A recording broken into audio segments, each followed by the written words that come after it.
Of course I bought it. I just left home in such a hurry that I forgot to bring the gift box. How about we plan to order a birthday cake after class? We could get a really pretty pink cake with a candle on it. The number 18 candle can count as a gift. Lac Lam Vien was so shy, like a soft watermelon rind, and just this morning he got a serious warning from Duhan. He wouldn't dare to pull off the stunt of bringing a birthday cake for the main character. That would be way too obvious. And who knows, someone might join in. He thought to himself that if they were to get back together, that definitely wouldn't happen. But breaking up on the spot was a possibility. Thinking about breaking up was a no-go. After class, he and Feng Tiu walked out and immediately saw Duhan and Nyumtu chatting and laughing together, and he got super mad, texting him on WeChat to pay attention to his words and actions. Dude, he's already got a family.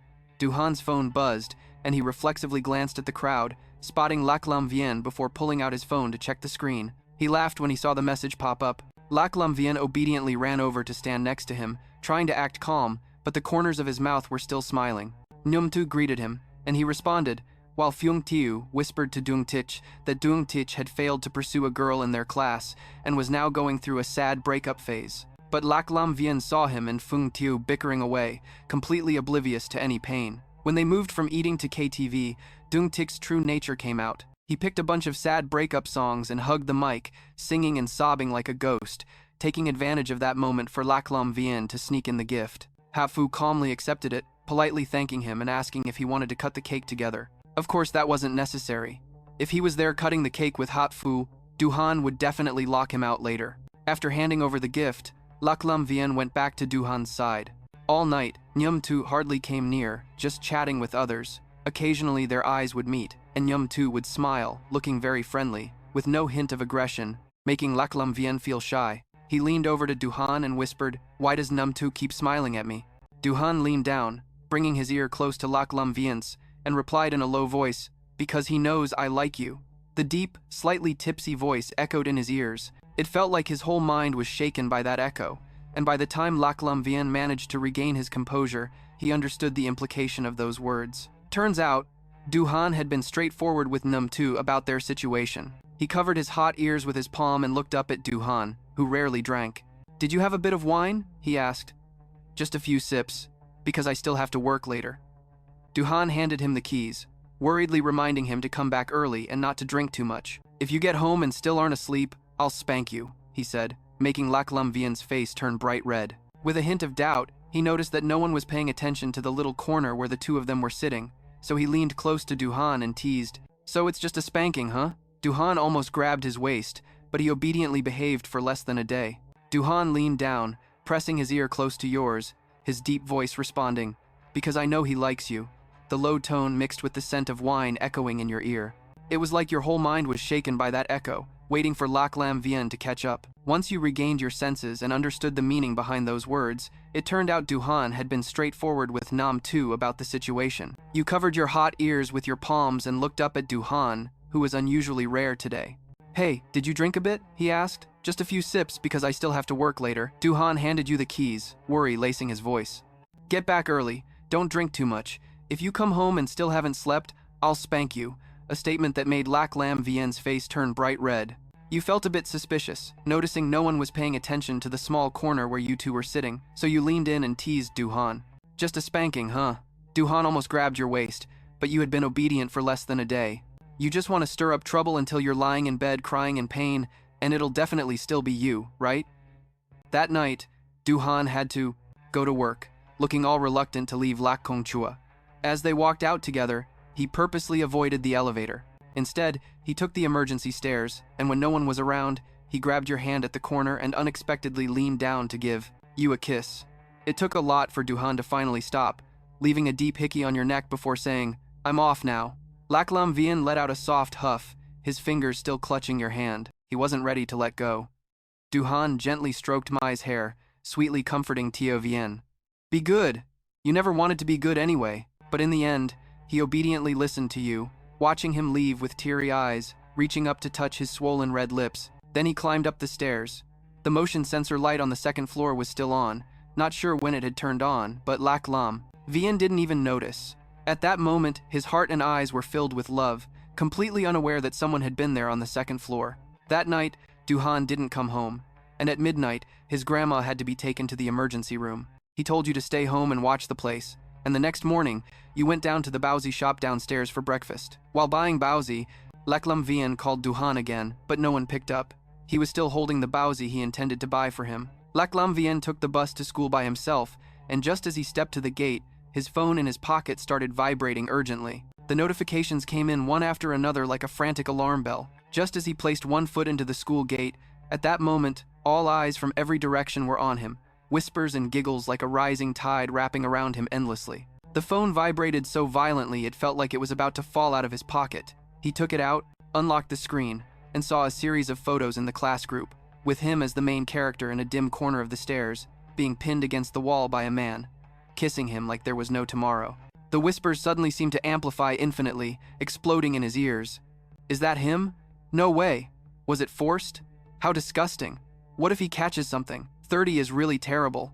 The photos spread through the group like tearing off a layer of clothing, throwing him naked into the crowd. The rumors and those unusual gazes felt like knives cutting into him, causing him pain all over. Lam Vien wasn't as strong as he thought. He could barely look at his phone anymore. At first, he tried to be brave, determined to go to class and ignore all the stares, but every pair of eyes was focused on him, filled with all sorts of scrutinizing implications as if he were some kind of freak. Those eyes scanned him from head to toe. Fung Tio pushed the table and stood up, walking towards Lac Lam Vien. Suddenly someone shouted, Fung Tio, were you the one last night? The excited students followed the storyline of Lac Lam Vien and Fung Tio, eagerly awaiting an answer. Fung Tio's face darkened, turning around to coldly shout, What does it have to do with you? Among those students was a guy with spiky hair, a notorious troublemaker who didn't like Fung Tio's attitude, and he whistled lewdly. Oh, look at that. A man. Is he that tasty? A group of them burst into laughter. Fung Tio angrily cursed a string of vulgarities and then charged straight in, and the group immediately started fighting. Lac Lam Vien threw his backpack aside and quickly rushed in to help. They all ended up being dragged in front of the homeroom teacher. It felt like waves crashing around you endlessly. Your phone vibrated so violently it seemed like it would fall out of your pocket, so you took it out, opened the screen, and immediately saw a series of photos in the class group, with you as the main character in the dimly lit corner of the stairs, being pressed against the wall by a man, kissing you as if he couldn't bear to part. The whispers suddenly seemed to amplify infinitely, exploding in your ears. Is that him? Really? Was it forced? How dirty. Could it be contagious? 30 is really terrible. Those photos spread through the group like tearing off a layer of clothing, throwing you naked into the crowd. The rumors and those unusual gazes felt like knives stabbing you, causing pain all over your body. Lac Lam Vien was not as strong as you thought. You could hardly bear to look at your phone anymore. At first, you tried to stay strong, determined to go to class and ignore all the gazes, but every pair of eyes focused on you, filled with all sorts of scrutinizing meanings, as if you were some kind of alien. Those eyes scanned you from head to toe. Fung Tio pushed the table and stood up, walking towards Lac Lam Vien. Suddenly, someone spoke up. Fung Tio, was that you last night? The excited students followed the story's climax, eagerly awaiting the answer. Fung Tio's face darkened, turning to coldly shout, What does it have to do with you? Among the students was a guy with spiky hair, a delinquent who didn't like Fung Tio's attitude, and he whistled lewdly. Oh, look at the protector. Man, is he that tasty? A crowd erupted in laughter. Fung Tio angrily cursed a vulgar phrase and charged forward, and the group immediately got into a brawl. Lac Lam Vien threw his backpack aside and rushed to help quickly. They all ended up being dragged in front of a homeroom teacher. The teacher took the phone from your pocket. Lam Thu flipped through it for a while and then said, This is affecting.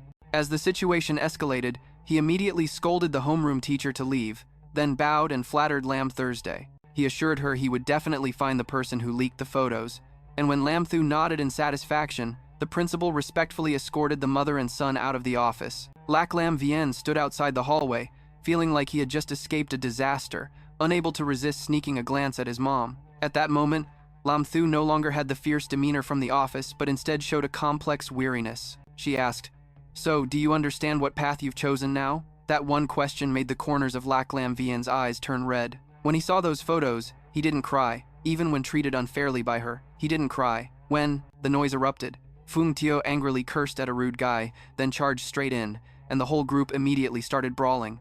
Lac Lam Vien threw his backpack and rushed in to help super quickly. They all got dragged in front of the homeroom teacher. The homeroom teacher first. The teacher scolded those troublemakers and sent them away. Fung Tio, not having it, puffed up his neck to argue back. Clearly, they started the trouble first. The teacher ignored Fuang Tiu and turned to talk to Lac Lam Vien about those damaging photos of the school. We've requested their removal, but we need to invite your parents in for a meeting. What's the basis for calling Lac Lam Vien's parents? Instead of catching the person who leaked the photos, the school is dragging the victim's parents in for an explanation. The teacher was strict, saying, Fuang Tiu, this isn't over for you. Do you want to be punished? Fuang Tiu was practically fuming. It's insane! Those kids clearly beat me up, and yet you let them go while keeping us here? What's up with that? The teacher still didn't care. She didn't even look at him and asked Lac Lam Vien, the other person in that photo isn't a student from our school, right? Lac Lam Vien's face turned pale like he was about to faint. No, they're not from our school. They're an outsider. The teacher clearly sighed in relief and told Fuang Te, you can go back to class. Lac Lam Vien stayed behind. Fuang Te was about to argue but was grabbed tightly by Lac Lam Vien's cold fingers on his wrist. He was still sweating cold. Fuang Te was determined to stay and protect Lac Lam Vien. The teacher raised her voice. Fuang Te, what are you still doing here? Do you want to invite your parents too? Is the person in the photo really you? Inside, Fuang Te was fuming, cursing that damn old hag, his face full of dissatisfaction. Lac Lam Vien stood in front, pushing him back.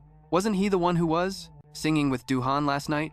Everyone knew that. Plus, Fuang Te was in uniform while the person in the photo was wearing a black t-shirt. The photographer clearly didn't capture Duhan, probably just wanted to target Lac Lam Vien alone. Whatever. Thinking about that, he felt like it was for the best. Duhan was about to be directly recruited. He absolutely couldn't let this affect Lac Lam Vien. He told himself he had thought it through clearly, but he still couldn't stop the fear and resentment burning inside him. As long as Duhan was by his side, everything would be fine, he selfishly thought. Then he wouldn't have to be alone, in fear anymore. Lam Thu received a call, specially dressed up like a fan before. Heading to school, she walked into the teacher's room with her head held high, exuding an air of arrogance, just glancing briefly at Lac Lam Vien standing in the corner, not even bothering to respond to the teacher's greeting. She just told Lac Lam Vien to come over to her.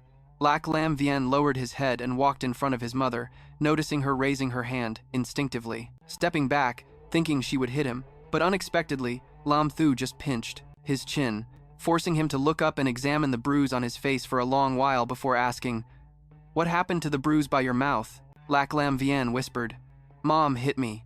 It wasn't gone yet. The teacher coughed lightly, creating a bit of noise. This parent probably knows that his son has done something very inappropriate at school.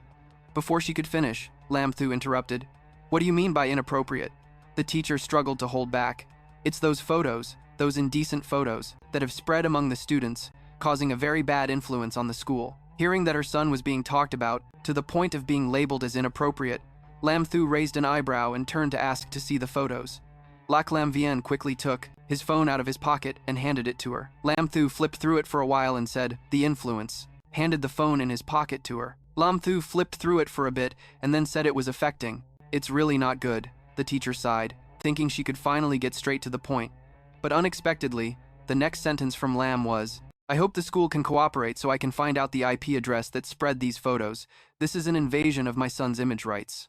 This made the teacher's eyes widen in shock, struggling to say, but these are inappropriate photos between Lam Vien and another guy. This is a violation of school rules. Lam threw the phone back to her son, who caught it clumsily, trembling with disbelief. She crossed her arms, her high heels tapping on the floor, standing in front of her son, coldly asking the teacher which rule was violated regarding early relationships. Maybe you don't know, but my son is already grown up. He's over 18. He has the right to be responsible for his actions and the right to love. Of course, the teacher felt a headache coming on after hearing this, but the problem was that he was in a relationship with her son. This parent asked her to understand. Lam squinted, her tone haughty, saying that as a teacher, she should set an example. In other countries, people understand that different sexual orientations need to be accepted. We parents pay so much tuition every year not to have you use these meaningless excuses to humiliate our children. The teacher wanted to speak up, but Lam waved her hand to cut her off. All right, call your principal here. I'm only talking to someone who can solve this issue and take responsibility. The teacher was so angry her face turned red. I am the homeroom teacher, responsible for this matter. Don't be unreasonable. Your son did wrong and you're making it hard for us. Lam coldly laughed. So what? I've never seen you at the board of directors. As soon as she heard the words board of directors, the teacher immediately felt something was off. Who would have thought the person in front of her was such a difficult, rich second generation? She had to swallow her anger and force a smile. Madam, I didn't know before. Lam cut her off impatiently. Enough. Hurry and call those troublemaking students back, and bring the principal too.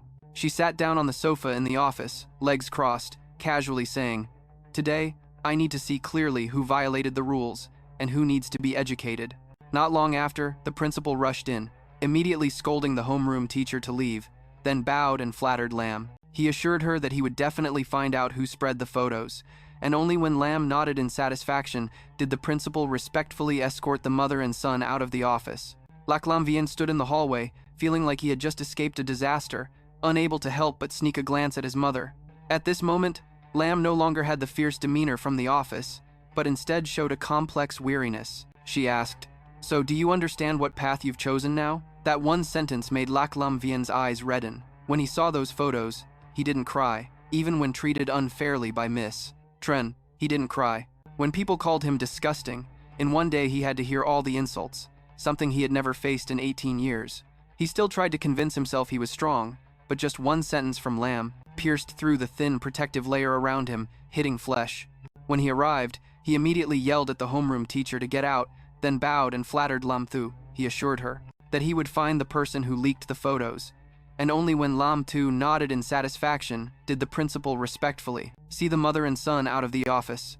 Lam Vian stood in the hallway, feeling like he had just escaped a disaster, unable to resist sneaking a glance at his mom. At that moment, Lam Thu no longer had the fierce demeanor from the office, but instead showed a complex exhaustion. She asked, So, do you understand what path you've chosen now? That one question made Lam Vian's eyes turn red. When he saw those photos, he didn't cry. Even when he was treated unfairly by Ko Trun, he didn't cry. When Lam Vian's eyes turned red. When he saw those photos, he didn't cry. Even when he was treated unfairly by her, he still didn't cry. Being yelled at is just disgusting. In one day, having to hear all the insults, something I've never faced in 18 years. I still try to convince myself that I'm really strong, but just one word from Lin feels like a needle piercing through the thin protective layer around me, hitting flesh. The reality hurts to the core. The story of the lost princess and Duhan has finally been exposed, and Lam Shu rarely speaks seriously. At this point, you still won't tell me who that guy is. Why do you have to prepare yourself for this, Lam? The fact that Vian Kong Kai is gay will be like a whirlwind sweeping through the Lak family, leading to who knows what consequences. Even I don't know, she sighed, scolding Lam Vian, who was bowing his head, standing straight but still stuttering like that.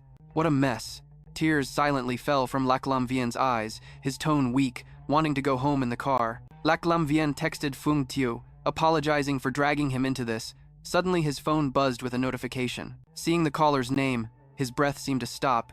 He took a moment to breathe before daring to answer the call on the other end. The first thing he heard was silence, only the sound of heavy breathing, and after who knows how long he heard Duhan saying, Baby, where are you? Lam Vian gripped the cushion of the car seat tightly, his fingers digging deep into it. I'm home now, Duhan said. I've seen the photo already. Lam Vian hurriedly interrupted, fearing that his appearance would drag him into this. It's fine, I'm not caught, don't worry about anything, you don't have to. Are you still preparing for the interview? Hearing him anxious, Duhan quickly reassured him that it would be fine, the school wouldn't do anything because of this. When he hung up, Lam Shu in the front seat looked at him through the rearview mirror, clearly silent. She already knew that the person on the phone was the one Lam Vian was desperately trying to hide. Her eyes were sharp, almost mocking, making Lam Vian seem even more pitiful. His voice unconsciously carried a sense of urgency. How do you know nothing will happen? Everything has already happened. Just don't let it get worse. Don't cause more trouble. I'm begging you. As his emotions were about to spiral out of control, he took a deep breath, trying to stay calm. Can we not talk about this anymore?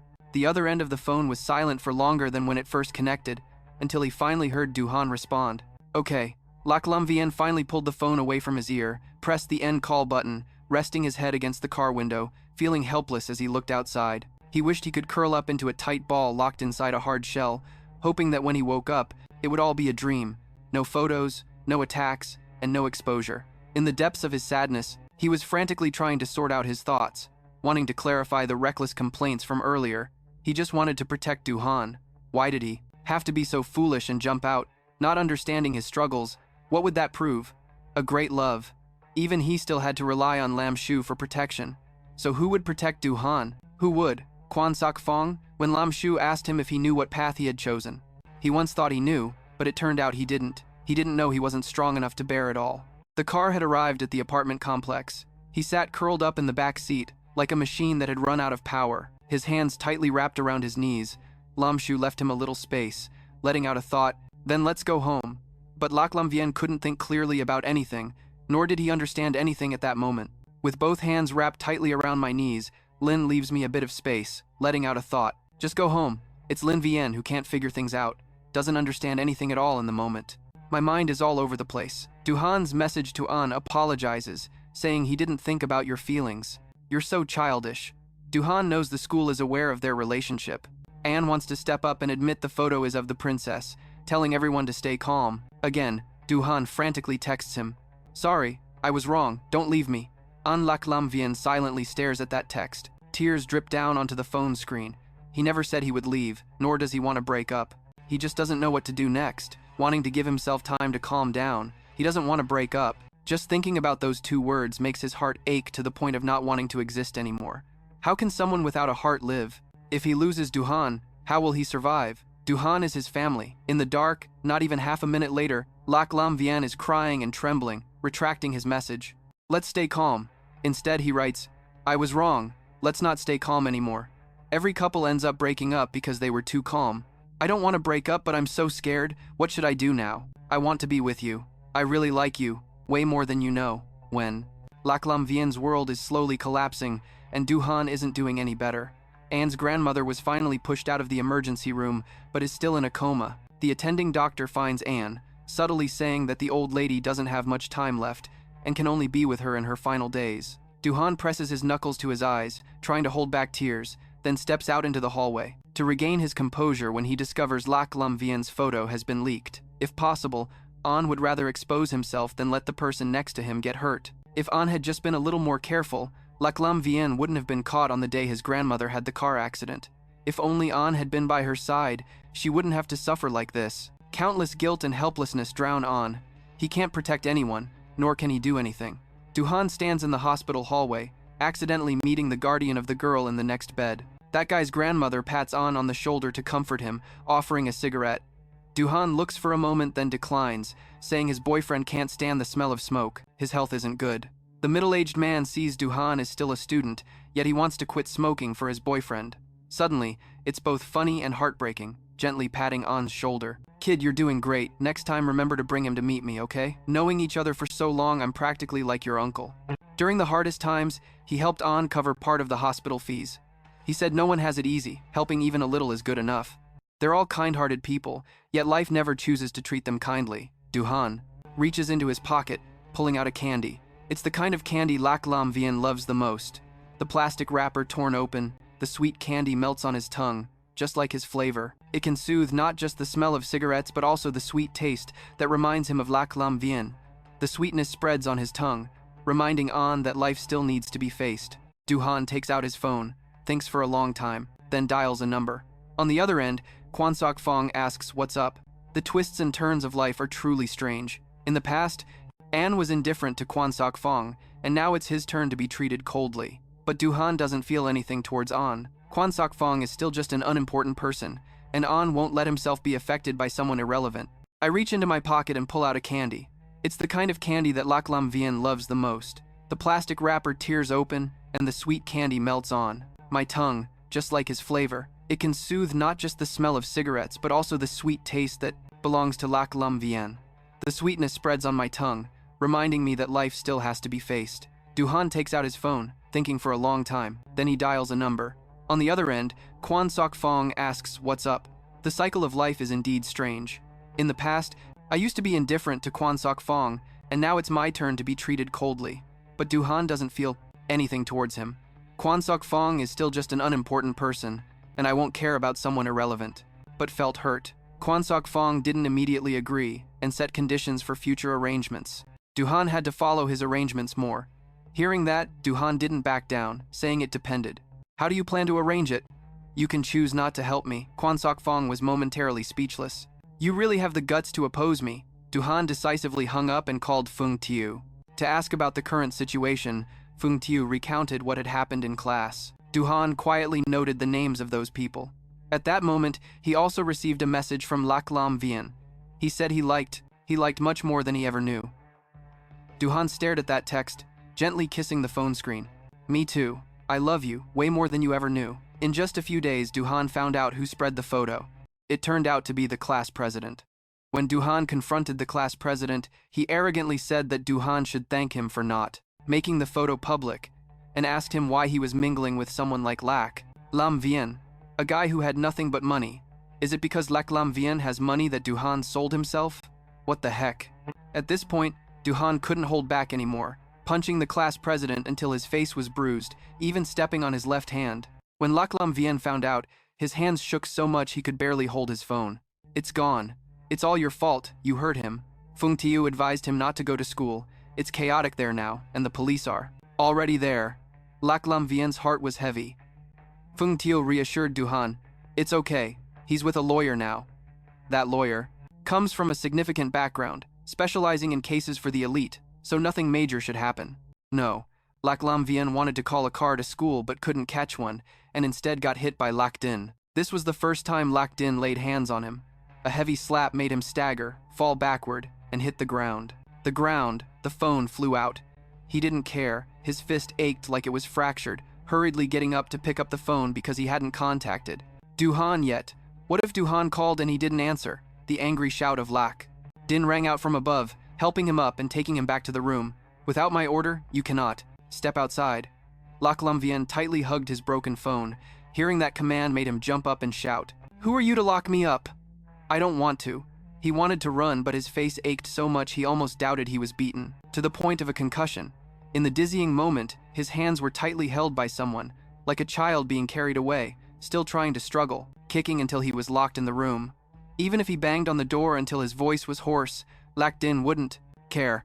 Instead, Bakengo was going crazy with worry, standing guard outside the door, feeling sorry for his injuries, wanting to go in and take care of him but wasn't allowed.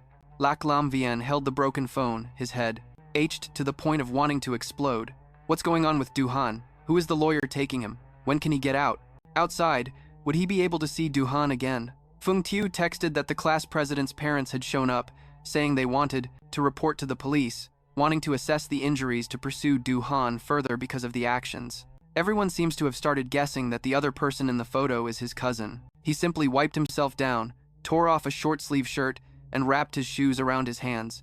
Then he walked over to the window, pulled back the curtain to look at the old tree outside, wanting to sneak away using it as cover. Even though it was only 2 stories high, looking down still felt terrifying. Like if he jumped, he'd break an arm or a leg. He suppressed the fear inside, his hands shaking as he hugged the tree trunk, planning to climb down using the branches. The old tree had many branches, but not enough to support someone like him, who was used to a life of luxury, now risking it all in a hurry. He slid down, his arms scratched by the branches, leaving painful, burning marks, and finally fell hard onto the grass. He bit down hard on his teeth, barely holding back the urge to cry. His body was so dirty, both in pain and filthy, used to being pampered. Even a small wound was unbearable for him. But now, after so much hardship, he could grit his teeth and endure, because there was something more important. He had to find Duhan. On the way, the driver kept glancing at him through the rearview mirror, finally unable to hold back, saying, "How about I find you a pharmacy? Let's stop so you can buy some medicine. You're way too dirty. My car can't take it anymore." Lac Lam Vien blushed after hearing this, quietly asking the driver for some tissues and then slowly wiping the dirt off his clothes. Getting out of the car, he tried to steady himself, walking with a limp to Duhan's house, but there was no one home.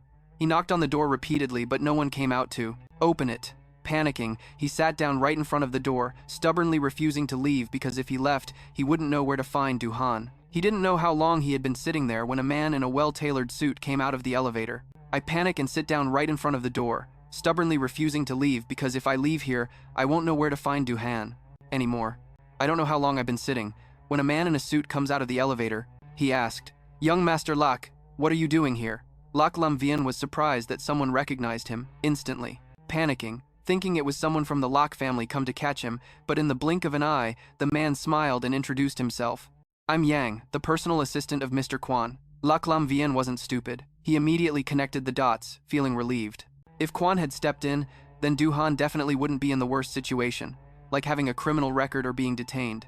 Assistant Yang seemed to intentionally avoid looking. Everything is fine. Instead, I breathe a sigh of relief. If Quan Sok Fong has gotten involved, then Duhan definitely won't fall into a situation. At Lac Lam Vien's battered face and disheveled appearance, and said, "Young Master Lac, wait a moment, I need to go get some of Du's personal items." Lac Lam Vien asked where Duhan was. Assistant Yang looked friendly, but was tight-lipped, refusing to say. Seeing the other person not saying a word, Lac Lam Vien wanted to ask him to pass on a message. Assistant Yang didn't speak, neither agreeing nor refusing, just poured him a glass of water and handed it over. Just then, another person appeared at the door, Quan In. "So I want to ask him to pass on a message." Assistant Duong doesn't say anything, neither agreeing nor refusing, just pours casual clothes, looking much younger with his handsome face. He smiled slightly, greeting him, the young man sitting on the sofa. "It's been a while, Lam Vien." Lac Lam Vien immediately sat up straight, tension evident on his face. Quan ignored the tension, his warm gaze falling on Lac Lam Vien's face. "Are you here to find Duhan?" Lac Lam Vien didn't answer. Quan sighed softly. "Let me guess, you probably know the relationship between comfortable outfit paired with a handsome face making him look much younger." On his face, a smile briefly appears as he greets me. The young man sitting on the sofa, "It's been a while since I've seen Lam Vien." Lac Lam Vien immediately sits up straight, the tension clearly visible. Quan Sok Fong ignores that caution, his gentle gaze landing on my face. "Are you here to find Duhan?" Lac Lam Vien doesn't answer. Quan Sok Fong sighs softly. "Let me guess, you must know the relationship between me and Duhan, right? Seeing me here, you must feel a bit more at ease, thinking I'll definitely step in to handle this." His eyes stopped on the bruised face of Lac Lam Vien. Maybe Duhan thought so too, which is why he caused this mess for me. He exhaled a puff of smoke and continued, "Of course I will handle this chaos, but the premise is that I have to be sure he's not gay." Lac Lam Vien immediately jumped up from the sofa, tense and trembling. "What does his tone mean?" Supervisor Fong squinted. "I've investigated Duhan already. He used to have a girlfriend, and you did too. Didn't you like girls before, Lam Vien? I know you kids are just playing around, wanting to taste something new. Duhan was foolish to lose his guarantee, and is now stuck in a detention center. But Lam Vien, you will definitely be more understanding than him, right?" He chuckled coldly. "Maybe you still don't know why Duhan came to find me. Duhan's grandmother's condition can't be delayed any longer. She needs to be transferred to another hospital. In this matter, can you help him?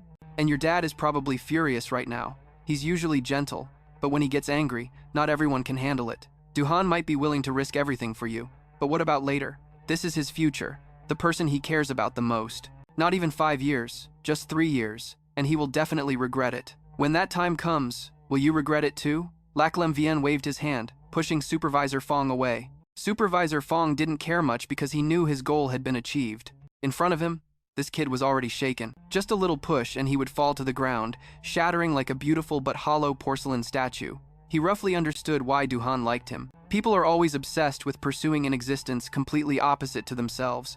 Fragile yet delicate, innocent yet romantic. Before leaving, Supervisor Fong paused in front of the TV screen.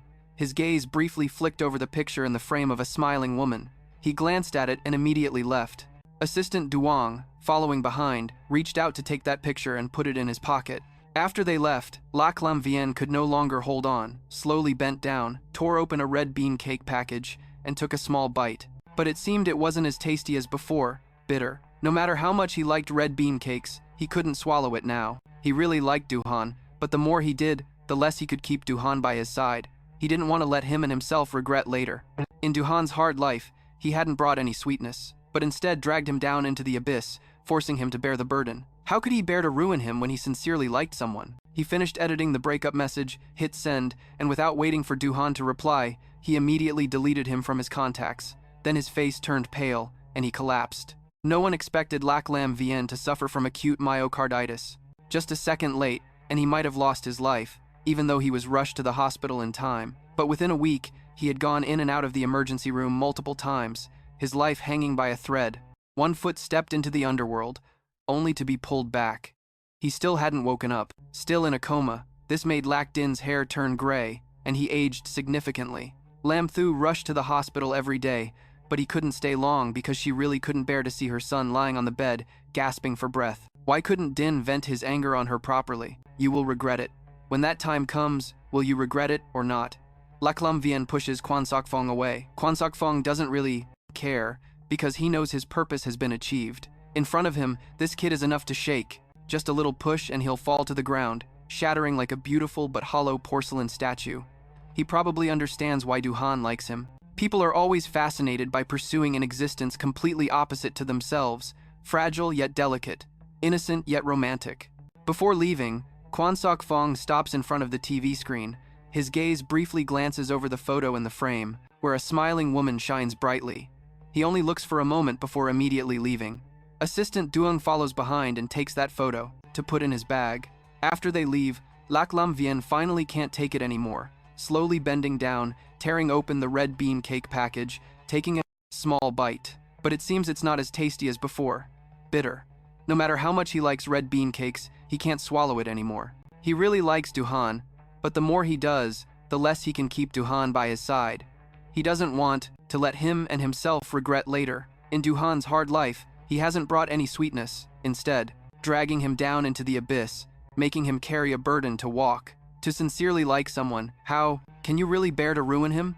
You finished editing the breakup message, hit send, and before waiting for Du-han to reply, you immediately deleted him from your contacts. Then your face went pale, and you collapsed. No one expected Lac Lam Vien to suffer from acute myocarditis. Just a second's delay and he might not have made it, even with timely emergency care. But within a week, he had been in and out of the emergency room multiple times, his life hanging by a thread. 1 foot in the underworld, only to be pulled back. He still hasn't woken up, still in a coma.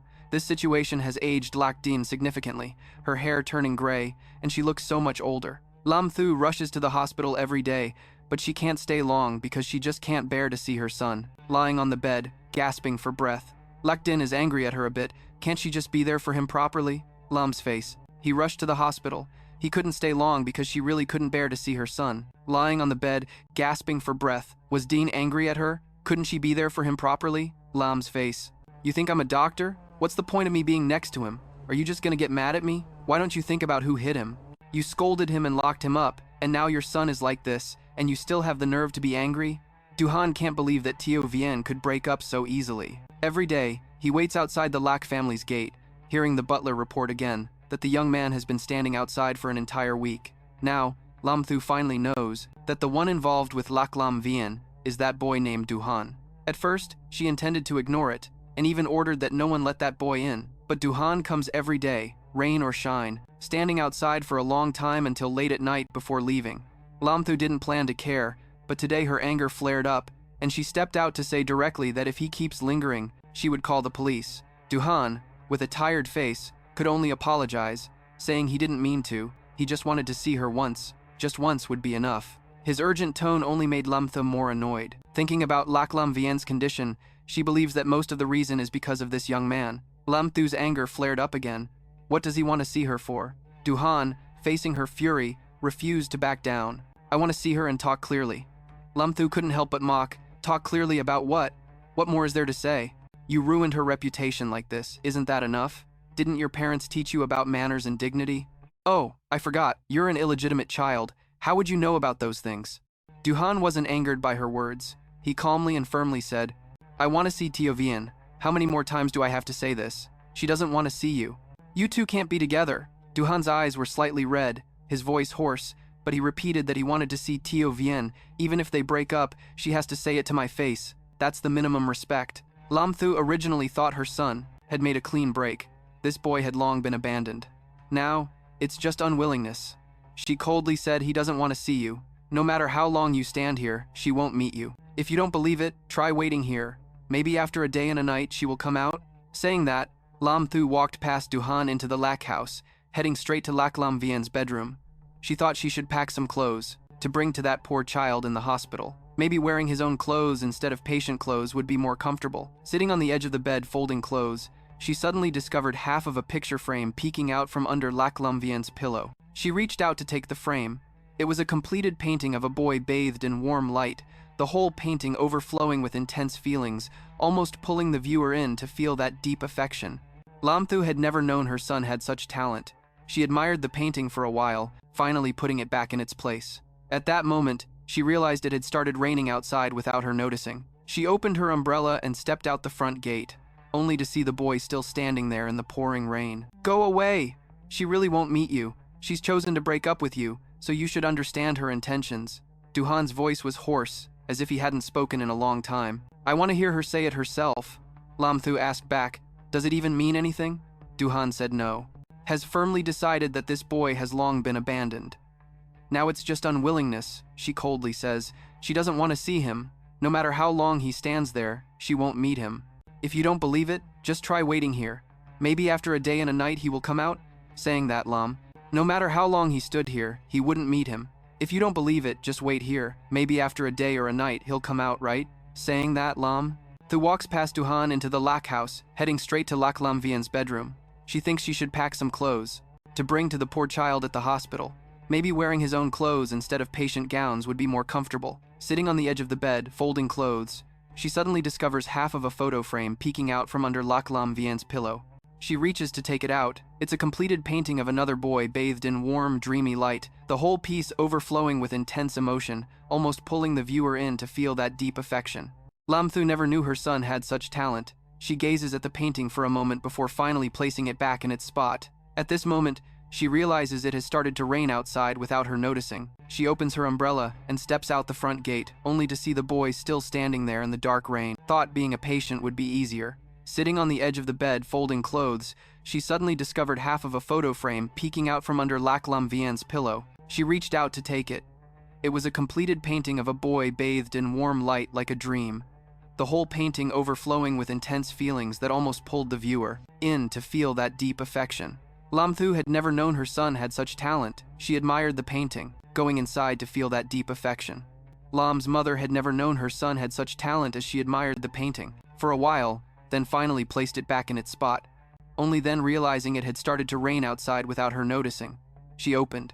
He should just go. She really won't meet him. She chose to break up with him, so he should understand her intentions. Duhan's voice is hoarse, as if he hasn't spoken in a long time. I want to hear her say it herself. Lam Thu asks back, does it mean anything? Duhan doesn't. He had already chosen to break up with him, so he should understand her intentions. Duhan's voice was hoarse, as if he hadn't spoken for a long time. I want to hear her say it herself. Lam Thu asked back, does it mean anything? Duhan said no. He replied, but perhaps there was less harshness in her voice, so he earnestly asked his aunt to help him tell her to meet him just once. No matter what she thought, he wanted to hear her say it herself. Looking at the scene of Yu Han standing outside in the rain and sun, enduring the wind and rain for over a week, even Lam Thu felt a bit sorry. She instructed the guard at the gate to give him an umbrella and to not worry about anything else. The next morning, when she went downstairs, she saw Lac Din smashing a coffee cup on the table. That brat thought he was the illegitimate son of Quan Sok Fong, so she would be polite to him, but would he dare to come here? Lam Thu just smiled faintly. What could he do to him? Lac Din sneered. What else could he do? Just beat him up and kick him out? Could I even kill him? Lac Din's method was rough but effective. From then on, Yu Han no longer appeared, and Lam Vien didn't know how long he had been asleep. When he woke up, sitting on the hospital bed, his right hand was tightly grasping a piece of candy. Lam Thu gently took the candy from his hand, unwrapped it, and brought it to his mouth. Din smashes the coffee cup on the table. That brat thinks he's the illegitimate child of Quan Sok Fong, so should I be polite to him? Does he even dare to come here again? Lam Thu just gives a faint smile. What can he do to her? Lac Din laughs. Are you coming here? Lam Thu just smiled faintly. What can he do to her? Lac Din laughed. Mockingly, what else can I do? Beat him up and kick him out, is that it? Am I supposed to kill him? Lac Din's methods, though rough, are effective. After that, Duhan no longer appeared. Lam Vien doesn't know how long he has slept. When he wakes up, sitting on the hospital bed, his right hand tightly clutches a candy. Lam Thu gently takes the candy from his hand, unwraps it, and brings it to his mouth. Din was rough but effective. From then on, Duhan no longer appeared, and Lam Vien didn't know how long he had slept. When he woke up, sitting on the hospital bed, his right hand tightly grasped a candy. Lam Thu gently took how long he had been asleep. When he woke up, sitting on the hospital bed, his right hand tightly grasped a piece of candy. Lam's mother gently took it, the candy from his hand, unwrapped it, and brought it to his mouth.